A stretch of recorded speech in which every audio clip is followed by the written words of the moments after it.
మీద నిద్ర ఉండదు. ఆయన ఇంటికి వెళ్ళటానికి కూడా ఇష్టపడరు.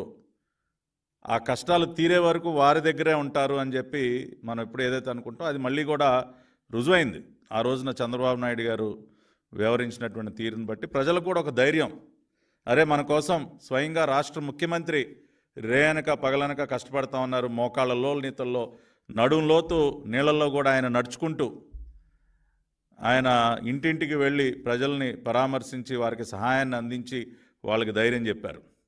మరి అంత అద్భుతంగా ఆ రోజున కష్టాల్లో ఉన్నటువంటి లక్షలాది మందిని ఆదుకునే ప్రయత్నం రాష్ట్ర ప్రభుత్వం చేస్తే అన్ని రకాలుగా వాళ్ళకి భోజన సదుపాయం కానివ్వండి, మంచినీళ్ళు కానివ్వండి, పాలు కానివ్వండి, వాళ్ళకి ఫ్రూట్స్ కానివ్వండి, నిత్యావసర సరుకులు కానివ్వండి, బియ్యం కానివ్వండి, అన్ని రకాలుగా కూడా ప్రభుత్వం వారిని ఆదుకుంటే ఈ రోజున గత 5 సంవత్సరాలలో ఏ రోజు కూడా ప్రజల కష్టాల్లో ఉంటే తాడేపల్లి కొంప దాటి బయటికి రానటువంటి ఆనాటి రాష్ట్ర ముఖ్యమంత్రి చొక్కా కూడా నలగకుండా, ప్యాంటుకి రవ్వంత బురద కూడా అంటకుండా హెలికాప్టర్లో గాలిలో చక్కర్లు కొట్టినటువంటి ఈ రాష్ట్రం ఆనాటి రాష్ట్ర ముఖ్యమంత్రి జగన్ రెడ్డి, ఆయనకి చెందినటువంటి ఈ రోత పత్రిక వాళ్ళు రాసేటటువంటి రాతలు ఏం చెప్తా ఉన్నారండి?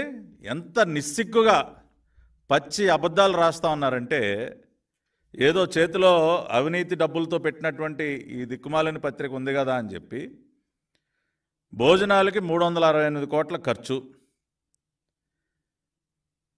అదేవిధంగా మంచినీళ్ళ బాటిళ్ళకి 26 కోట్లు, అగ్గిపెట్టెలు కొవ్వొత్తులకి 23 కోట్లు అని ఇష్టానుసారం తప్పుడు లెక్కలన్నీ కూడా రాయటం, ప్రజల్ని మభ్యపెట్టేటటువంటి ప్రయత్నం చేయటం. వాళ్ళ సొంతంగా వాళ్ళు ఒక్క వాటర్ బాటిల్ కూడా ఇవ్వాల. జగన్మోహన్ రెడ్డి వచ్చాడు, అరగంట సేపు మీడియా ముందు షో చేశాడు, వెళ్ళిపోయాడు. కనీసం ఒక వాటర్ ప్యాకెట్ అయినా జగన్మోహన్ రెడ్డి తన చేతుల మీదుగా ఆ రోజున కష్టాల్లో ఉన్నటువంటి లక్షలాది మందికి అందించాడా అని అడుగుతా ఉన్నా. వైసీపీ నాయకులు ఎవరైనా ఇదిగో మేము ప్రతిపక్షంలో ఉన్నా సరే ప్రభుత్వానికి సహకారంగా మేము కూడా మా వంతు సహాయం మేము చేస్తామని చెప్పి ఏ వైసీపీ నాయకుడైనా ఇంటింటికి వెళ్ళాడా? గతంలో చంద్రబాబు నాయుడు గారు మనం చూసాం, అధికారం లేకపోయినా ప్రతిపక్షంలో ఉన్నా ఆ రోజున చార్ధామ్ యాత్రలో చిక్కుకుపోయినటువంటి వారిని క్షేమంగా ఇంటికి తీసుకొచ్చేటటువంటి ప్రయత్నంలో కానివ్వండి, రాష్ట్రంలో ఏ విపత్తు సంభవించినా, ఎందుకంటే గత 5 సంవత్సరాల కాలంలో ఎన్నిసార్లు గోదావరికి వరదలు వచ్చినప్పుడు ఏమన్నా ముఖ్యమంత్రి వెళ్ళి నీళ్ళల్లో తిరిగాడా? ఆ రోజున స్వయంగా చంద్రబాబు నాయుడు గారు వెళ్ళారు. ఆ బోట్లో నాకు ఇంకా గుర్తు, పడవల్లో ఆయనతో పాటు మరి సీనియర్ నాయకులు అందరూ వెళుతుంటే ఒక పడవ బోల్తా కొట్టింది. ఆ రోజున అనేక మంది సీనియర్ నాయకులు నీళ్ళలో పడిపోయారు. అయినా సరే ధైర్యంగా మళ్ళీ వాళ్ళందరినీ సురక్షితంగా బయటికి తీసుకొచ్చి ప్రజల దగ్గరికి మనం ఎట్టి పరిస్థితుల్లో వెళ్ళాలని చెప్పి ప్రాణాలకి తెగించి పనిచేసినటువంటి నాయకుడు నారా చంద్రబాబు నాయుడు గారు. ఏది ప్రతిపక్షంలో ఉండి కూడా అన్నమయ్య ప్రాజెక్టు కట్ట తెగిపోయిన రోజున ఎక్కడున్నాడండి జగన్మోహన్ రెడ్డి? అందరికంటే ముందుగా వెళ్ళింది నారా చంద్రబాబు నాయుడు గారు. సహాయాన్ని అందించింది ఎన్టీఆర్ ట్రస్ట్. ఆ రకంగా మేము చేసుకుంటూ వస్తే ఈ రోజున ప్రతిపక్షంలో ఉన్నటువంటి వైఎస్ఆర్ కాంగ్రెస్ పార్టీ ప్రతిపక్ష హోదా కోసం కోర్టు మెట్లు ఎక్కినటువంటి ఈ పులివెందుల శాసనసభ్యుడు జగన్మోహన్ రెడ్డి ఏం చేశాడు? ఏ రకంగా సహాయాన్ని ప్రజలకి చేరవేసే ప్రయత్నం చేశాడండి?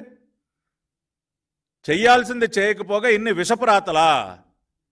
ఇవాళ అందుకునే వాస్తవాల్ని ప్రజలకు తెలియజేయడం కోసం వచ్చాం.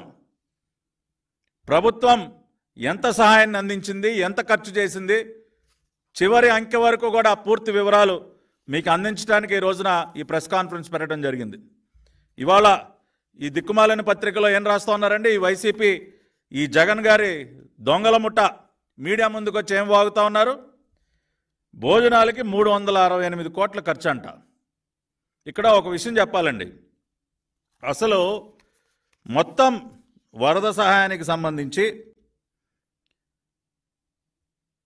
సివిల్ సప్లైస్ ద్వారా అందించినటువంటి సరుకులు అవి కాకుండా మిగతా ఖర్చు అంతా కలిపి 139 కోట్ల 75 లక్షలండి. 139,75,00,000 ఏది సివిల్ సప్లైస్ డిపార్ట్మెంట్ ద్వారా అందించిన సరుకులు ఆ ఖర్చు కాకుండా